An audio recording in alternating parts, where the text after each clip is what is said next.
Glória a Deus, bendito seja o nome do nosso bendito Deus, gracioso, poderoso em obras, o qual nós devemos adoração, louvor e exaltação. Graças damos a Deus e a todos os momentos que o Senhor tem nos proporcionado de bênção, de vitória. Santo e bendito é o nome do Senhor. Hoje, dia 5 de outubro de 2025. Oração a toda hora, como Jesus Cristo é mencionado em cada livro da Bíblia. Hoje com o tema do livro em Zacarias. O livro do profeta Zacarias se destaca por apresentar numerosas e específicas profecias messiânicas, pronunciando o Messias, pré-anunciando o Messias. O livro de Zacarias é uma obra profética que oferece uma mensagem de esperança e restauração para o povo de Deus. Escrito pelo profeta Zacarias, cujo nome significa "O Senhor lembra". Este livro é uma coleção de visões, oráculos e mensagens que foram entregues ao profeta durante um período de reconstrução e restauração em Judá, após o exílio babilônico. Visão geral. Louvado seja o nome do Senhor. Nosso texto de ouro diz: alegra-te muito, ó filha de Sião, exulta, ó filha de Jerusalém. Eis que o teu rei virá a ti, justo e salvador, pobre e montado sobre um jumento, sobre um jumentinho, filho de uma jumenta. Zacarias, capítulo 9, verso 9. As verdades inquestionáveis assim: em uma visão, Zacarias viu a primeira vinda do Messias, a terra e a rejeição dele pelo seu povo. Em uma visão posterior, ele viu o Messias voltar à terra para libertar seu povo de todas as nações que se uniram para lutar contra ele. Nesse momento, os judeus vão reconhecer Jesus Cristo como Messias e adorá-lo. Uma verdade que podemos aprender em Zacarias 9:11 é que por causa da expiação de Jesus Cristo, a salvação está disponível a toda a humanidade. E aqueles que morreram sem terem sido batizados podem ser libertados da prisão espiritual. Aqui fala, é bom lembrarmos que todos foram batizados na nuvem, diz a palavra de Deus, né? É um dos batismos reconsiderado. Destaque: e o Senhor, seu Deus, naquele dia os salvará como ao rebanho do seu povo, porque como as pedras de uma coroa, eles serão exaltados na sua terra, porque quão grande é a sua bondade e quão grande é a sua formosura. O trigo fará florescer os jovens e o mosto as donzelas. Zacarias, capítulo 9, verso 16 a 17. Nossa leitura bíblica do assunto está justamente em Zacarias 1, 1 a 6, 15 a 17, que diz assim: No oitavo mês do segundo ano de Dario, veio a palavra do Senhor ao profeta Zacarias, filho de Baraquias, filho de Ido, dizendo: o Senhor tem estado em extremo desgostoso com vossos pais. Portanto, dizei-lhes: assim diz o Senhor dos Exércitos: tornai para mim, diz o Senhor dos Exércitos, e eu tornarei para vós, diz o Senhor dos Exércitos. E não sejais como os vossos pais, aos quais clamavam os primeiros profetas, dizendo: assim diz o Senhor dos Exércitos: convertei-vos agora dos vossos maus caminhos e das vossas más obras. Mas não deram ouvido, nem me escutaram, diz o Senhor. Vossos pais, onde estão eles?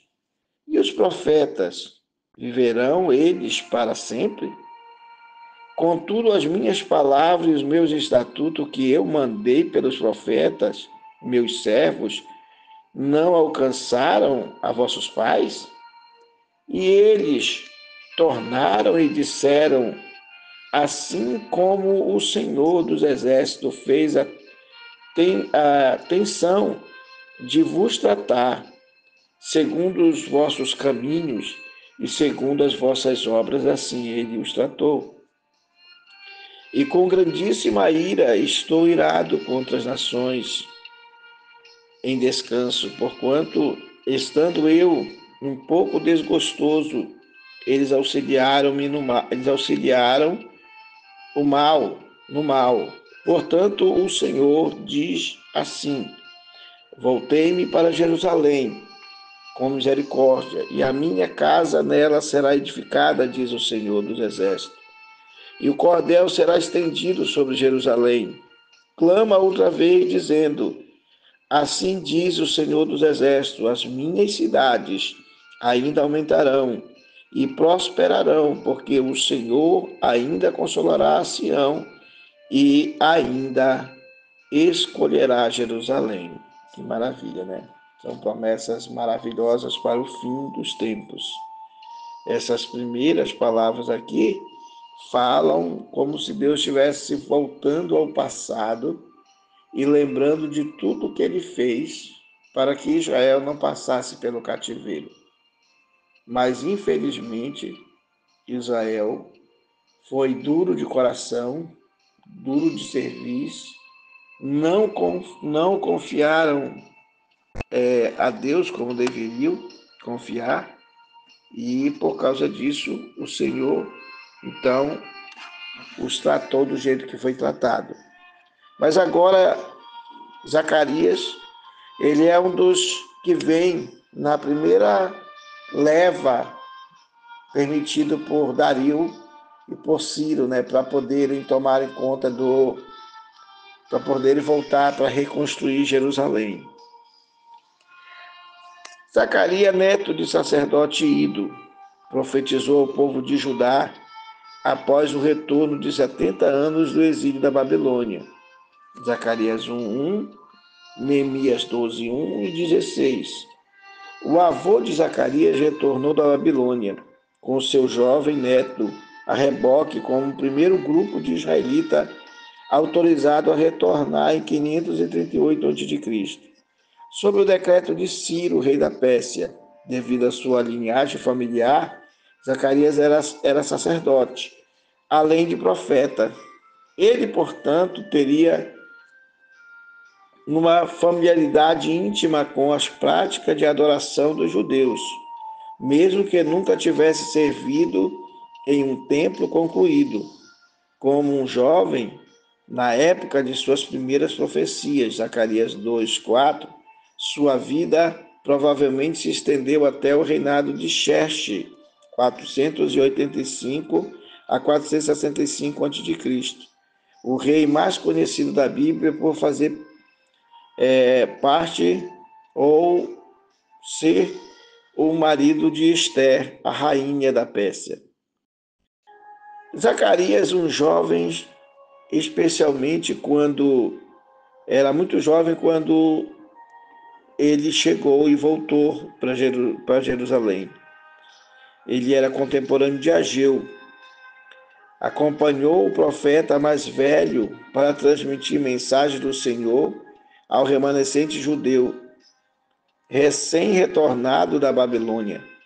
Enquanto a mensagem geral de Ageu tinha um tom de advertência apontando o pecado e egocentrismo dos judeus, Zacarias enfatizou um tom de encorajamento aos israelitas em dificuldade, tentando reconstruir o templo. As visões e mensagens datadas de Zacarias, no capítulo 1 a 8, ocorrem todas no mesmo período de tempo geral que as de Ageu, começando em outubro e novembro de 520 a.C., com um chamado para o povo de Judá a arrepender-se, Zacarias 1, ele então recebeu 8 visões na noite inquieta de 15 de fevereiro de 519 a.C. Capítulo 1, verso 7.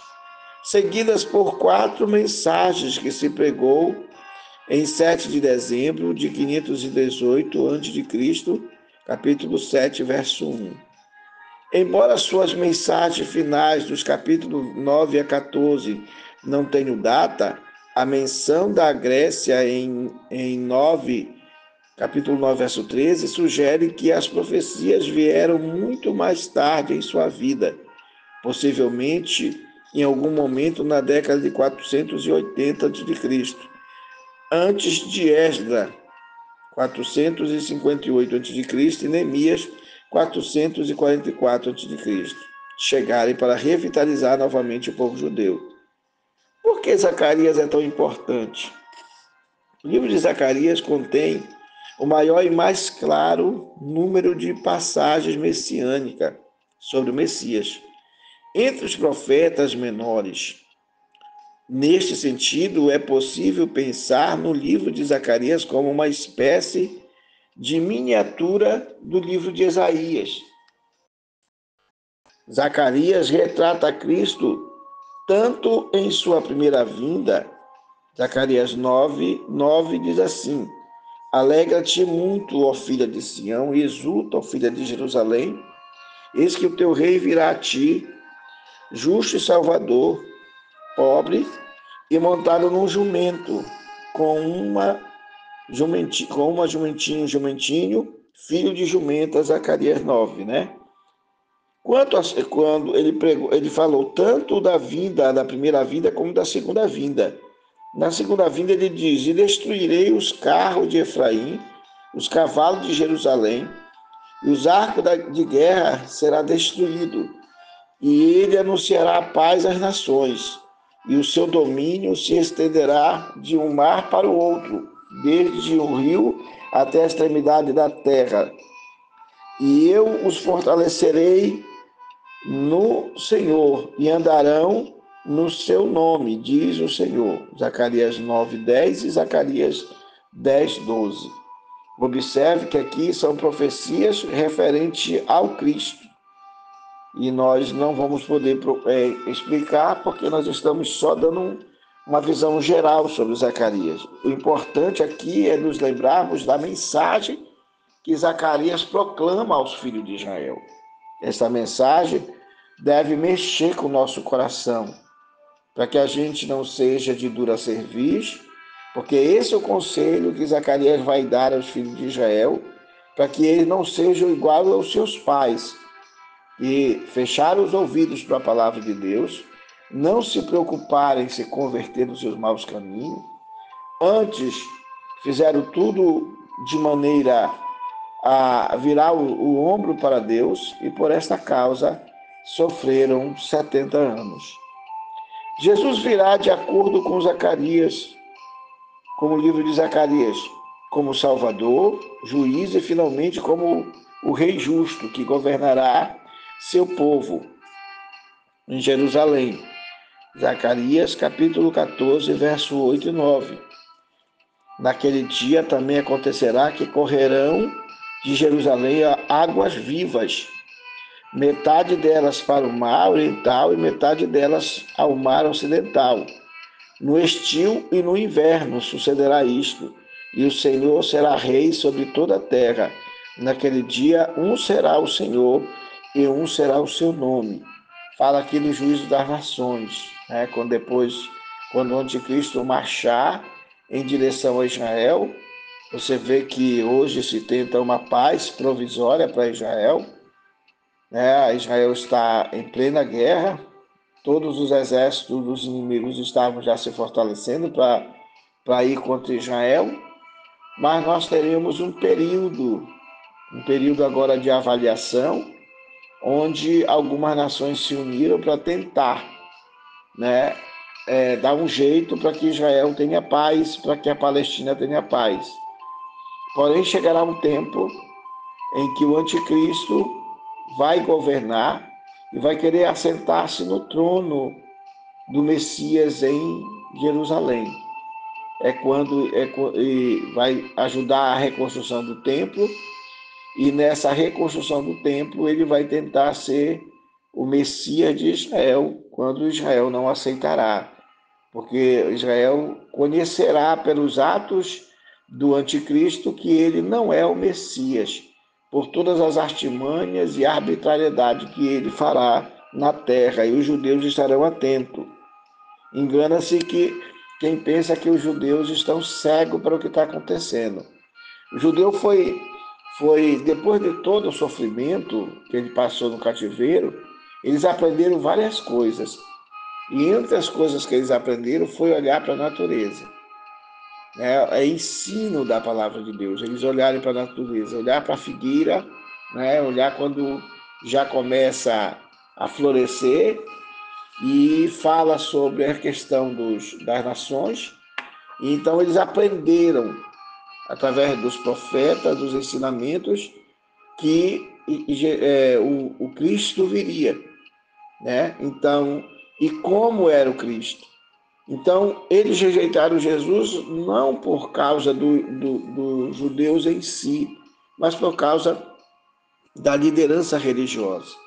Veja aqui qual a importância da pessoa hoje que lidera uma igreja, lidera um seminário, lidera uma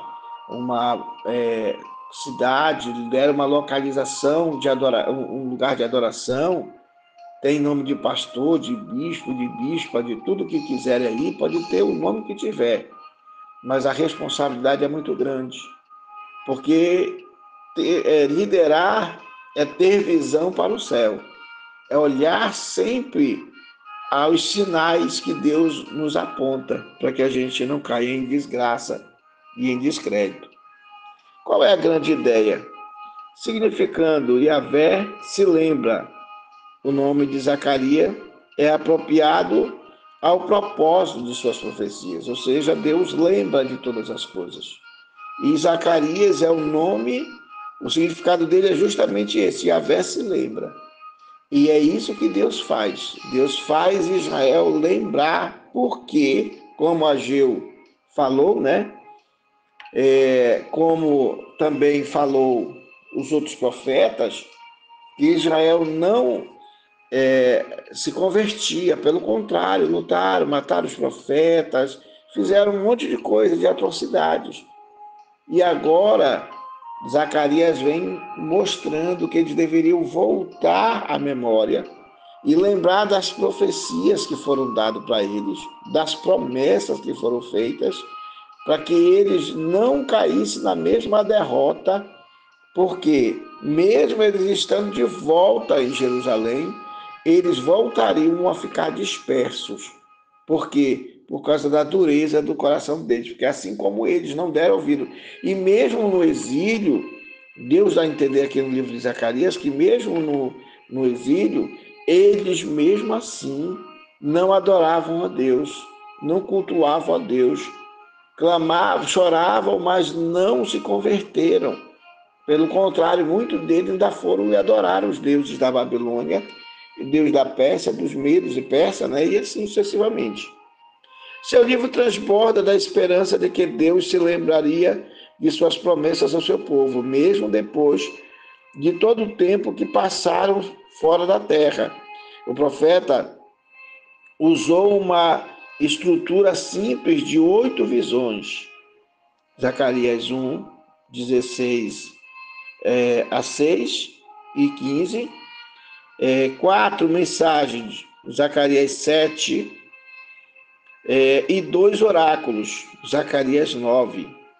Para antecipar a conclusão do templo e finalmente o futuro reinado do Messias em Jerusalém, como muitos dos profetas, Zacarias viu instantâneos isolados no futuro. Portanto, certos eventos que parecem ocorrer um longo um logo após o outro, na profecia de Zacarias, na verdade, muitas vezes tem gerações ou até milênio entre eles. É o caso que nós estamos vivendo, né? A profecia de Zacarias, por mais que pareça que está uma pertinho da outra, uma ligada à outra, porque nós hoje temos a divisão de capítulos e de versículos, mas na época eles não tinham. Então a profecia, apesar disso, ela não tem uma conotação de cumprimento direto. Ela tem um cumprimento, momento, depois passa um período e começa de novo a profecia. E as promessas, elas também acompanharão de acordo com o procedimento de Israel. As promessas são feitas, mas elas só serão possuídas, ou só o Israel só poderia tomar posse se cresce e se buscasse a Deus conforme ele fala aqui no livro, mandando buscar, né? Que eles lembrassem dos seus maus caminhos.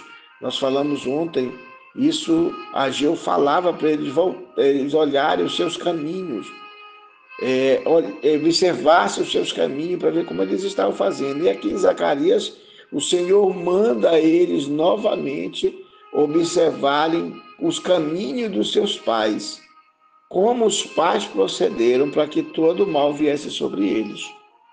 O livro de Zacarias é notável também por sua extensão, quanto por seu conteúdo complexo e simbólico entre os profetas, compartilhando o período de atuação com Ageu, ou seja, ele era um contemporâneo. Em a diversidade de dons e estilos ministeriais, é um exemplo de variedade com que Deus equipa seus servos com reflexo das palavras de Deus. Paulo fala isso em 1 Coríntios capítulo 12, verso 18, sobre Deus colocando cada um como membro do corpo conforme a sua vontade. Deus tanto dá os dons ministeriais para que haja uma elevação do status, da fidelidade, da identidade da igreja, como também aqueles que recebem os dons, como o profeta Zacarias recebeu, também deve ter o cuidado de cumpri-lo cabalmente, porque do contrário, não terá efeito ao projeto de Deus na vida daquela pessoa. Geralmente se diz que não é pelo tempo que se começa, mas pelo como se finda. Porque começar, todo mundo começa, mas tem pessoas que começam e nunca findam, acabam se perdendo no caminho. E tem muitos que lideram o trabalho do Senhor e começam com grande valia, com grande respeito, dignidade, fidelidade, honestidade, santidade, mas depois começa com indignidade, começa a fazer acordos, aceitar a barganha, né? Apoiar um, desapoiar outro, se meter na história dos outros, achar que é juiz e pode julgar e condenar, enfim, e por esta causa vai sofrer as consequências, porque Deus abandona, como abandonou o caso de Saul. Deus não estará com o servo dele até o fim, se ele não tiver até o fim com Deus. Se abandonarmos ao Senhor, a Bíblia diz que ele permanece fiel ao seu princípio, à sua estrutura, à sua fidelidade, à sua honra. Ele não vai mudar, ele é Deus. Zacarias é especialmente conhecido por seu estilo apocalíptico em suas profecias detalhadas acerca do Messias, utilizando um léxico amplo e adotando imagens que mais tarde seriam retomadas no Apocalipse de João, tais como os 4 cavalos e o candelabro de ouro. Através de seus símbolos e mensagens, Zacarias antecipa a vitória final do Messias sobre a terra. O profeta se destaca por apresentar numerosas e específicas profecias messiânicas, pronunciando o Messias. Zacarias e Ageu trazem uma mensagem de despertamento para um povo que está recém-retornado do exílio, mas Zacarias fornece a ele a oportunidade de olharem e, sem dúvida, confiarem no grande Deus, que Deus sabia o que era melhor para a sua vida. Sua nação ainda seria julgada pelo pecado que cometeu. Ou seja, o exílio não foi suficiente para converter os israelitas. Mesmo os 70 anos, os israelitas não se converteram. Ainda voltaram, muitos deles pensando só nas suas casas, só nas suas terras. Outros ficaram por lá mesmo, né? Outros foram para o Egito, não retornaram. E por esta causa, Deus ficou triste, como diz a palavra, que ele ficou triste com o seu povo, triste com os pais, e triste agora ele estaria com as nações. Por quê? Porque as nações, apesar de tudo que viram, não também tiveram aquilo como um sinal de advertência. Porque a vida de Israel é uma imagem vivenciante para todas as pessoas. Quando você vê Israel sofrer, Israel sendo atacado, Israel sendo humilhado, Israel sendo perseguido, não pense que Deus não está vendo essas coisas. Deus está permitindo justamente para que os outros povos vejam como é que ele trata seu povo. Deus não passa a mão na cabeça. Deus não é aquele que ignora a sua palavra. Ele dá a entender que os homens podem morrer. Os profetas não vivem sempre, como está no capítulo 1. Os profetas podem desaparecer, mas as palavras que esses profetas profetizaram, enviadas por Deus, terão cumprimento cabalmente, porque Deus está vivo. Deus promete aquilo que ele pode cumprir. E Deus promete tanto para o bem, como promete para o mal. Então nós temos que ter esse cuidado. Zacarias conclui seu livro olhando para o futuro distante. Primeiro para a rejeição do Messias por Israel, no capítulo 9, e em seguida para o seu eventual reinado, quando Israel finalmente será liberto, no capítulo 12. Ele fala sobre isso. E como nós aplicamos, então, a questão do livro, do ensinamento de Zacarias? Embora o livro contenha sua cota de julgamentos sobre o povo de Judá e além, ele transborda de esperança no futuro reinado do Senhor Jesus sobre todo o povo na terra. É fácil nos deixarmos levar pelos acontecimentos, muitas vezes deprimentes do dia a dia, perder a perspectiva e viver como pessoas sem esperança. O livro de Zacarias serve como uma correção para essa tendência em nossas vidas. Temos uma esperança segura e vigorante, ou revigorante, uma perspectiva abrangente que vai desde a restauração imediata do templo até a esperança de uma futura redenção messiânica. A gente passa a perceber que Deus, pela sua imensa compaixão, ele apresenta para o povo a saída, ele apresenta para o povo a solução, mas nunca compartilhará com o pecado. Deus nunca ficará quieto ou passará a mão na cabeça de ninguém. Todos nós precisamos nos converter. Zacarias 2, verso 12 e 13 diz assim: então o Senhor possuirá Judá como sua porção na terra santa, e ainda recolherá Jerusalém. Cale-se toda a carne diante do Senhor, porque ele despertou na sua santa morada. Observe isso, né? Deus está lá nos céus, mas ele está vendo tudo. E no tempo certo, a palavra despertou mostra que ele vai agir. E ele manda todo mundo, toda a carne se calar. Porque o que a gente pensa é que as outras nações não estão sendo anunciado o Evangelho. Muitas pessoas têm se convertido nas outras nações através de sonhos e de revelações, e até de pessoas que morrem pelo momento e têm aquela visão e volta. Quantos têm se convertido, fora dos milagres e maravilhas que Deus tem feito em outras nações? O Brasil é uma dessas outras nações.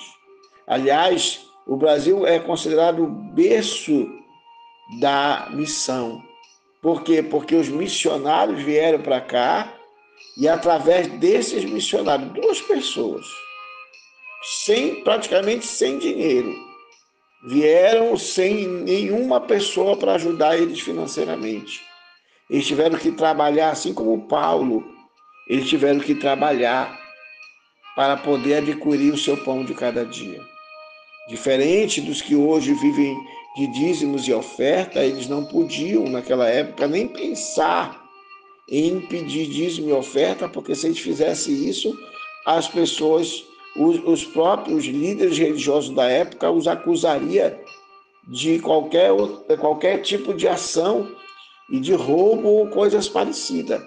E eles seriam presos pelos comissários, que existia muita tendência do comissário, eles prendiam as pessoas, eles mandavam bater nas pessoas, eles mandavam lavar sanitários, mandavam limpar as casas, limpar os terreiros, eles humilhavam as pessoas naquela época. Então os missionários vieram e tiveram que trabalhar vendendo Bíblia. Eles compravam a Bíblia já traduzida para nós, na língua portuguesa, e eles então pegavam essas Bíblias e saíam vendendo de casa em casa. E com isso eles foram se sustentando e tiveram que sofrer muitas vezes devido à febre amarela, devido às doenças locais. Mas eles avançaram a pés, andando a cavalo. Eles procuraram de todas as maneiras possíveis alcançar a vida das pessoas. Apanharam, sofreram, foram perseguidos, mas transmitiram. E hoje o Evangelho de Cristo está em todo o Brasil. Então que nós entendemos que os profetas passam, mas a palavra de Deus permanece. Ela está escrita e ela se cumprirá. Que Deus nos abençoe. Oremos ao Senhor, porque Ele é bom e a sua misericórdia dura para sempre. Senhor nosso Deus, mais uma vez estamos diante de Ti e Te glorificamos de todo o nosso coração em mais um momento de oração, Senhor. Quero Te pedir neste momento que receba nessa segunda oração nosso desejo de Te ver glorificado, porque as pessoas podem não saber, mas o Senhor sabe que antes desta oração nós temos uma oração, Senhor, diante de Ti, onde nós apresentamos nomes, colocamos situações que nos são enviadas e nós apresentamos, porque não podemos fazê-lo aqui, Pai. Porque se fizéssemos aqui, muitas pessoas poderiam ser interrogadas ou até falada ou até descoberto coisas que elas têm na sua intimidade, que falam para a gente tem que falar diante de Ti. Mas eu quero Te apresentar, Senhor, no meu coração, a gratidão por esta confiança de pessoas que estão enviando os seus pedidos de oração. E eu quero Te pedir, Senhor, que cada pessoa que faz o seu pedido de oração, nós temos Te apresentado na medida do possível, de nome por nome, Senhor, para que o Senhor escute a nossa voz, não por nós, mas pelo nome de Jesus Cristo, Teu Filho. O Senhor vem agir poderosamente, desfazendo o mal da vida dessas pessoas, abrindo portas, resolvendo problemas, sarando seus corpos, suas almas, restaurando as suas vidas espirituais, transformando, Senhor, o seu mal em bem, multiplicando a fé de todas as pessoas que buscam através da oração, que escutam e que, Senhor, colocam o seu coração buscando a Tua face. Nós queremos Te pedir nesta hora, Senhor, que cada pessoa dessa possa ser uma pessoa bem-aventurada, bem feliz, e socorrida pelo teu poder, pela tua grande compaixão e pelas tuas muitas misericórdias. Eu sei que há pessoas, Senhor, com dúvidas, há pessoas que estão precisando, há pessoas que estão gritando por socorro, há pessoas que estão acamadas, há pessoas que estão perto da cirurgia, há pessoas que estão, Senhor, correndo risco de morte, mas nesta hora, Pai, em nome de Jesus, eu quero te clamar por esta pessoa que esteja na estrada, ou esteja no hospital, ou essa pessoa que está em casa, Senhor, colocada no leito ou numa rede sem saída para a sua vida, ou bebendo algum remédio para tentar aumentar os seus dias de vida. Pai, todo o poder está nas tuas mãos, e em nome de Jesus, o teu Filho, eu clamo nesta hora para que essas vidas sejam alcançadas, tocadas, essas vidas sejam curadas, essas vidas sejam restauradas, essas pessoas possam receber o seu milagre, essas vidas possam ter um encontro íntimo contigo através da oração, através do clamor, através da presença do poderoso Espírito Santo. Que o Senhor possa exercer teu domínio, tua autoridade e botar para correr todo espírito, Senhor, que tenta desanimar, que tenta tirar a fé, que tenta fazer essa pessoa desistir da sua vida, Pai. Que, pelo contrário, que ela receba agora energia, força, graça, que ela receba, Senhor, sabedoria, que ela receba unção do céu, que ela possa receber a graça do Senhor manifestada no seu coração, e ela se sinta fortalecida para ir à frente, para confiar, para esperar e para, Senhor, abraçar pela fé a sua vitória. Em nome de Jesus, restaura este casamento que está estragado, esta relação de pais e filho que está precisando de ajuda. Pai, em nome de Jesus, faz com que essa violência, esse ódio, essa mágoa, que muitas das vezes é a causa da dor de muitas pessoas, até de morte de muitas pessoas, que o Senhor possa agir neste coração, nesta pessoa que está clamando comigo, Senhor. Que qualquer que seja a tentação de Satanás, essa pessoa possa vencer.